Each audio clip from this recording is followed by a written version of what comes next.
नमस्कार, मैं GRS news के लिए गिरीश सिकरवार।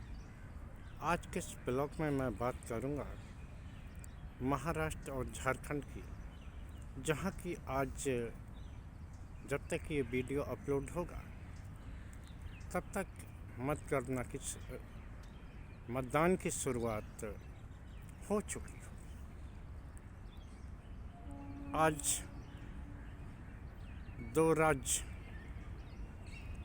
यानी कि महाराष्ट्र और झारखंड अपने अपने जनप्रतिनिधियों को चुन लेंगे और उनके भाग को ईवीएम मशीन में कैद कर देंगे।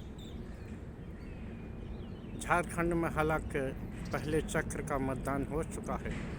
43 सीटों पर मतदान पहले चक्र में यानी कि 13 नवंबर को हुआ और आज 38 सीटों पर झारखंड के पर मतदान होगा, जबकि महाराष्ट्र की 288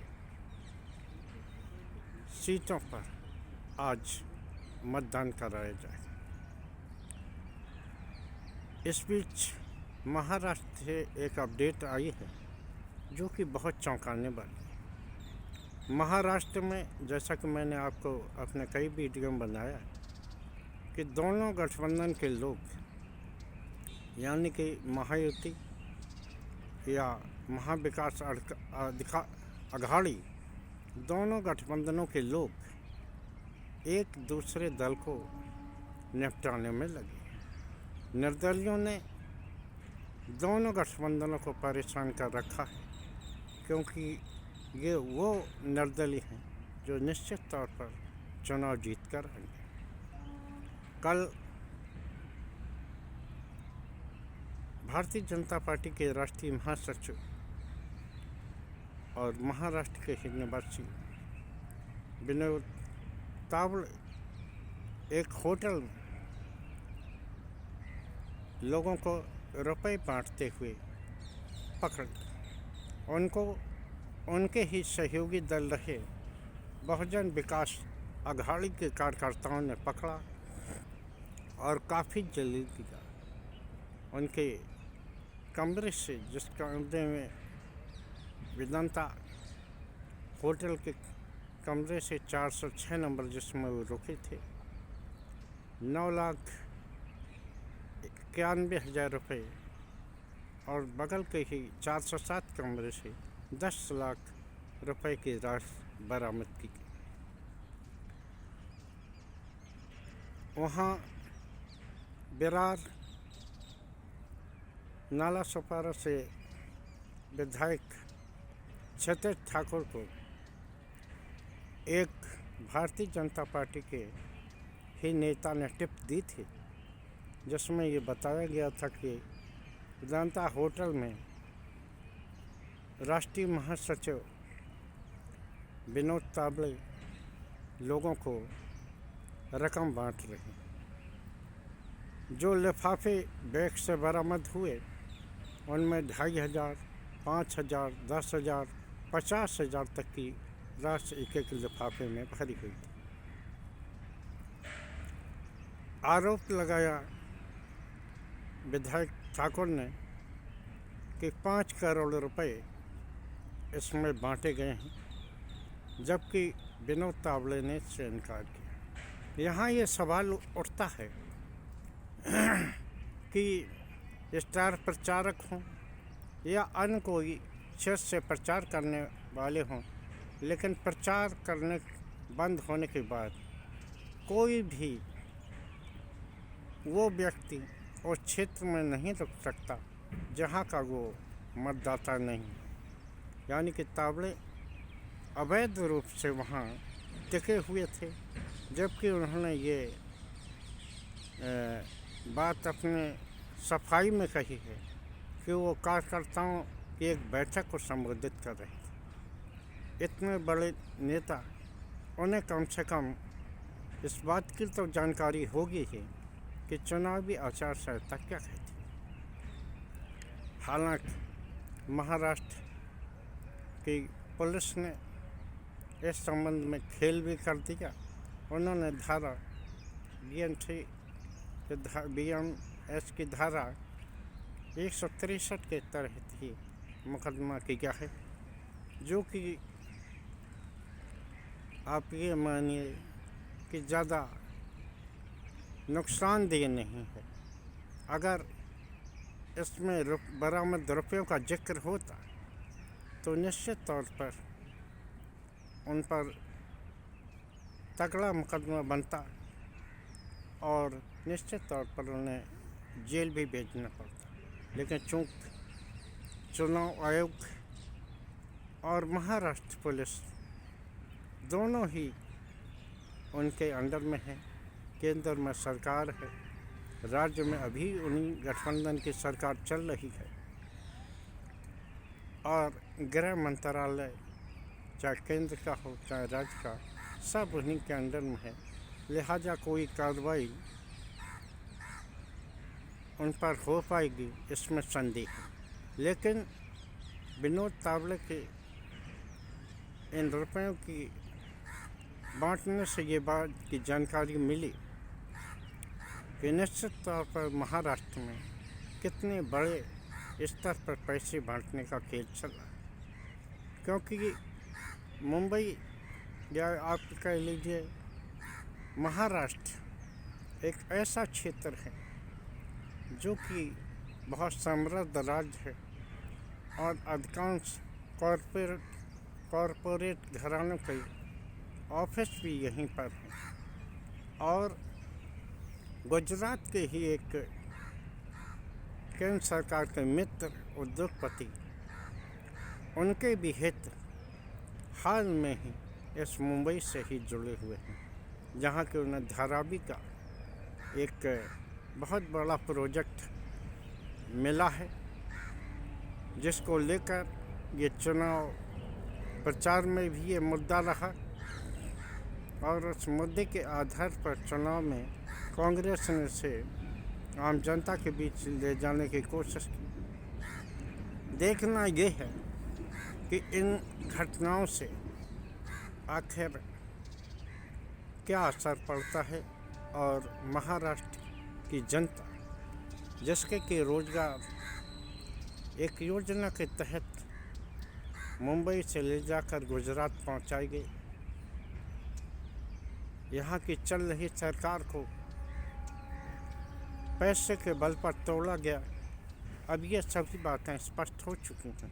देखना ये है कि आखिर महाराष्ट्र की जनता किस प्रकार इस उसको लेती है। लेकिन मेरे ख्याल से राजनीति में धनबल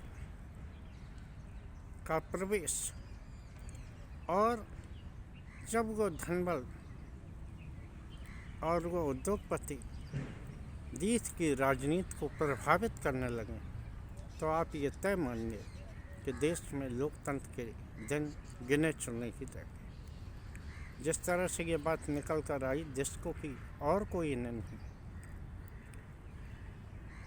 एनडीए गठबंधन के ही एक सहयोगी उप मुख्यमंत्री अजीत पवार ने बताई कि किस प्रकार सरकार गिराने के संबंध में हुई बैठक में गौतम अडानी के आवास पर एक बैठक हुई थी, जिसमें कि अडानी ही उस बैठक को होस्ट कर रहे थे, जिसमें शरद पवार, अजीत पवार, देवेंद्र फडणवीस सहित बड़े बड़े नेता उसमें शामिल थे। या गृह मंत्री की भी वहाँ उसमें उपस्थित थी, अमित शाह। तो आप ये तय मानिए कि निश्चित तौर पर अब जब उद्योगपति ये निश्चित करने लगेंगे कि कौन सी सरकार उनके हित में है और किस सरकार से उनको व्यक्तिगत तौर पर फ़ायदा होने वाला है, तो आप ये तय मान लीजिए कि निश्चित तौर पर देश के लोकतंत्र के दिन इन्हें गिने ही रहे। जिस तरह से झारखंड को भी, झारखंड हालांकि गरीब राज्य है, बीमारू राज्य माना जाता है, लेकिन प्राकृतिक दृष्टि से संसाधन के आधार पर वो बहुत ही मजबूत और समृद्ध है। वहाँ लॉ आयोग कोयला आदि खाने हैं और इनको प्राप्त करने के लिए ही बड़े बड़े उद्योगपति वहाँ अपने खजाने का मुंह खोले हुए बैठे। वो खजाना किसके लिए खोले हुए बैठे हैं ये बताने के लिए संभवतः मुझे कोई ज़्यादा उसकी ज़रूरत नहीं होगी। देश की आम जनता अब ये जान चुकी है कि जल, जंगल और झारखंड की ज़मीन पाने के लिए भारतीय जनता पार्टी किस प्रकार से वर्षों पूर्व से योजना बनाकर चल रही है। देखना ये है कि झारखंड के मतदाता आखिर करते क्या। अब ये अलग बात होगी कि जिस प्रकार उद्योगपतियों ने पैसे के बल पर, अब तो ये दबी छिपी बात नहीं देखी है। पहले ये माना जा रहा था कि कुछ विधायकों ने अपने पैसे के कारण अपने ईमान बदले, लेकिन जब ये बात स्पष्ट हो गई है कि एक उद्योगपति ने ही बैठक को होस्ट किया था और पैसे लगाए थे, तो आप ये इसमें कोई अब संदेह नहीं होना चाहिए कि झारखंड और महाराष्ट्र को पाने के लिए भारतीय जनता पार्टी किस निचले स्तर तक उतरेगी। आपने ये कल उनके एक बड़े नेता, राष्ट्रीय महासचिव को पैसे बांटते हुए आपने देख लिया है, ऑन कैमरे पर देख लिया है। और बड़ा आश्चर्य की बात है, जिस समय ये घटना हुई और राष्ट्रीय महासचिव से लेकर दिल्ली तक इस बात के लिए दबाव दिया जाने लगा कि सीसीटीवी कैमरे की फुटेज निकाली जाए, जिससे कि ये कहा जा सके कि वो जांच के लिए तैयार हैं। लेकिन आप सभी लोगों को ये जानकारी देके बड़ा दुख और आश्चर्य होगा कि उस समय सीसीटीवी कैमरे भी होटल के काम नहीं कर रहे। निश्चित तौर पर ये एक योजना के तहत हुआ। भले ही भारतीय जनता पार्टी इसे आरोप लगाए अन्य दलों का, लेकिन उसे ये भी बताने में इनकार नहीं करना चाहिए कि जिन लोगों ने पकड़ा है वो कोई कांग्रेस के लोग नहीं थे, शिवसेना के लोग नहीं थे या शरद पवार गुट के लोग नहीं थे। उन्हीं के ही समर्थक दल है बहुजन विकास अघाड़ी के हितेश ठाकुर और उनके विधायक पुत्र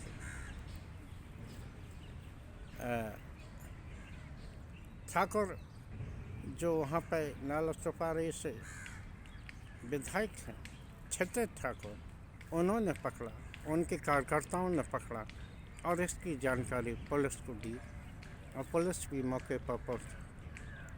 तो निश्चित तौर पर जिस प्रकार पैसे का खेल हुआ है, अब आम जनता के हाथ में ही समझ लिए सब बातें हैं कि आम जनता किस प्रकार अपने हितों की रक्षा, क्योंकि जिस प्रकार से चुनाव आयोग मौन साधे बैठा है, मुझे ज़रा भी इस बात पे वो नहीं होगी कि उससे जांच की या किसी बात की। जिस प्रकार का कमज़ोर मुकदमा महाराष्ट्र पुलिस ने लिखा है, तो इससे बिल्कुल ये आशा नहीं रखना चाहिए कि इस संबंध में कुछ भी ताबले का बिगड़ने वाला है।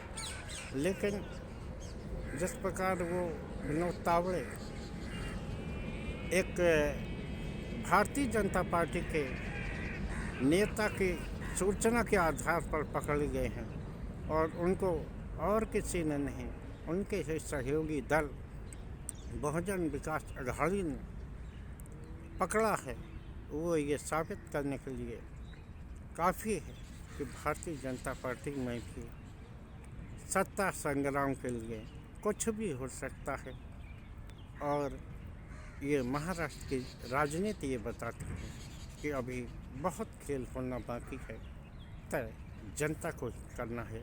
आज के ब्लॉग में बस इतना ही। जय हिंद, जय भारत।